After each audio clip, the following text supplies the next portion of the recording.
Welcome to Diwakar physics. चलिए इस video में हम एक्सरसाइज जो 11A है कैलोरीमेट्री क्लास 10 का क्वेश्चन 6 से आगे सॉल्व करेंगे। 1 to 5 मैंने पहले सॉल्व किया है, शायद आप वीडियो देखे हैं। तो चलिए हम इस वीडियो में आगे 6 से आगे सॉल्व करेंगे। तो क्वेश्चन नंबर 6 इस तरह से है, find the time taken by a 500 watt heater to raise the temperature of 50 kg of material of specific heat capacity 960 joule per kg per Kelvin from 18 degree Celsius to 38 degree Celsius. तो ये question है, ठीक है। तो अभी यहाँ पर हमें क्या क्या दिया गया है, देखिए यहाँ पर जो 500 वाट हीटर है उसका मतलब है ये पावर दिया है, पावर दिया है 500 watt. Raise the temperature of 50 kg, mass दिया है 50 kg, स्पेसिफिक हीट कैपेसिटी दिया है 960 जूल पर kg पर केल्विन, और डेल्टा टी हम निकाल सकते हैं यहाँ से डायरेक्टली 38 माइनस 18 डिग्री सेल्सियस। देखिए ये 18 डिग्री से 38 डिग्री तक हो गया। तो अभी हमें निकालना है टाइम, किस लिए, इसको हीट करने के लिए। इसलिए हम क्या करेंगे, पहले हीट एनर्जी निकाल लेते हैं। तो Q is equal to m c delta T लगाएंगे। देखिए मास दिया है, C दिया है, डेल्टा टी दिया है, ठीक है। तो यहाँ से एम सी डेल्टा टी लगाएंगे। तो m c delta T mass 50 kg। तो और एक बात यहाँ पर देखना है कि मास kg में है और जो C का वैल्यू है वो भी kg में है, तो इसलिए चेंज करने का ज़रूरत नहीं है।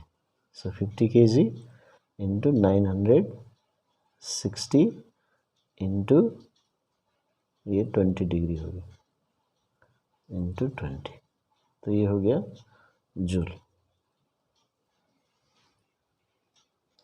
तो इसको इंटू करने से हमारे पास 9,60,000 जूल एनर्जी आ गया, ठीक है। अभी हमें टाइम निकालने के लिए बताया है। तो हमारा जो कॉन्सेप्ट है पावर का, power is equal to energy by time. तो हम यहाँ पर क्या कर सकते हैं, power is equal to Q by T लिख सकते हैं, क्योंकि यह एनर्जी जो है हीट एनर्जी से रिलेटेड है। So time is equal to हम ले सकते हैं Q बाई पी। तो इसलिए अभी time is equal to Q by P use करेंगे। तो इसका क्या हो जाएगा, Q हो गया 960,000 डिवाइडेड बाई पावर है 500, तो ये हो गया टाइम। अब ये सेकंड में आएगा क्योंकि ये जूल में है और ये वाट में है।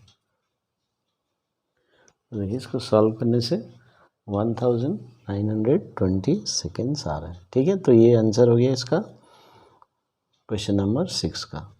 तो आप चाहे तो इसको मिनट में चेंज कर सकते हैं, नहीं तो ऐसे भी छोड़ सकते हैं। तो क्वेश्चन 7 इस तरह से है। क्वेश्चन 7 में an electric heater of power 600 watt raises the temperature of 4 kg of a liquid from 10 degree Celsius to 15 degree Celsius in 100 seconds. Calculate the heat capacity and specific heat capacity. तो अब इसका क्या क्या दिया है, information ले लीजिए।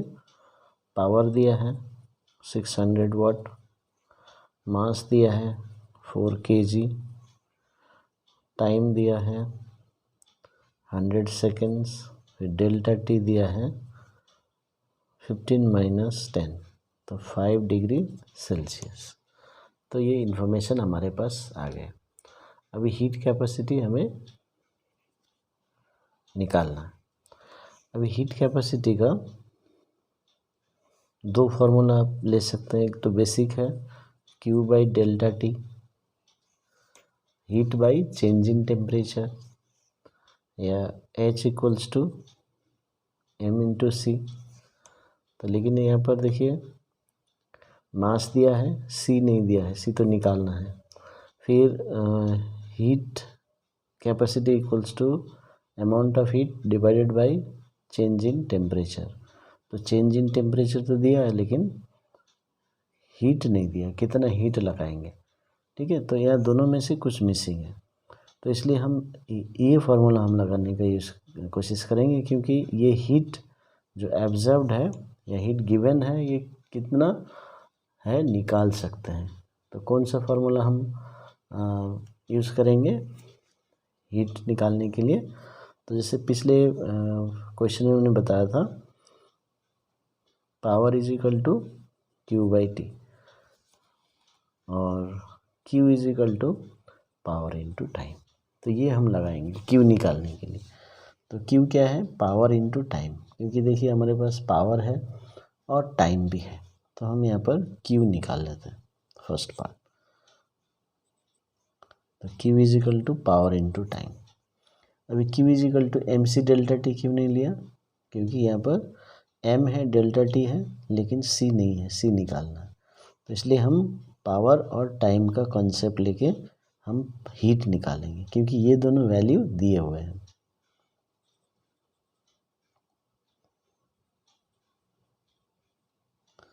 तो इसमें दोनों ऐसा यूनिट है, तो इसको कन्वर्ट करने की ज़रूरत नहीं है। ये जूल आ गया, ठीक है, इतना जूल एनर्जी लगेगा। अभी हम फर्स्ट पार्ट का हीट कैपेसिटी निकाल सकते हैं। कौन सा फॉर्मूला लगाएंगे? Heat capacity is equal to Q/डेल्टा T। तो Q हमारे पास आ गया और डेल्टा T हमारे पास यहाँ पर 5 डिग्री सेल्सियस। तो Q/डेल्टा T, so 60,000 divided by 5, so 12,000 joule पर डिग्री सेल्सियस।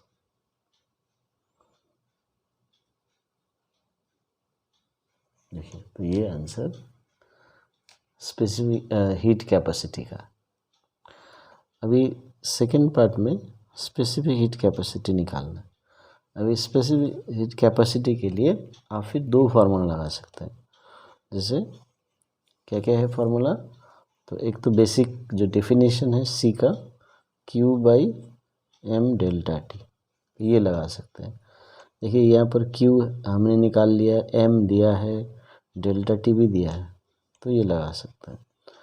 और एक फार्मूला है C is equal to H/m, heat capacity upon mass. तो इसमें हम हीट कैपेसिटी भी निकाल लिए और मास दिया है, तो आप दोनों ही फार्मूला लगा सकते हैं। तो आपको ज़्यादा आसान होगा H/m, और यदि याद नहीं आ रहा है तो C is equal to Q/m delta T, जो बेसिक डेफिनेशन से है, तो आपको डेफिनेशन से पता चल जाएगा फार्मूला, तो ये भी लगा सकते हैं। तो दोनों इसमें लगा सकते हैं। तो मैं क्या कर रहा हूँ, H/m लगा दे रहा हूँ। H ऑलरेडी है यहाँ पर, सो 12,000 बाई मास 4, सो 3,000 जूल पर केजी पर डिग्री सेल्सियस। ठीक है, तो ये आ गया 7 का आंसर। अभी 8 का हम देखेंगे। क्वेश्चन 8 इसमें दिया है 0.5 kg of lemon squares at 30 degree Celsius is placed in a refrigerator which can remove heat at the rate of 30 joule per second.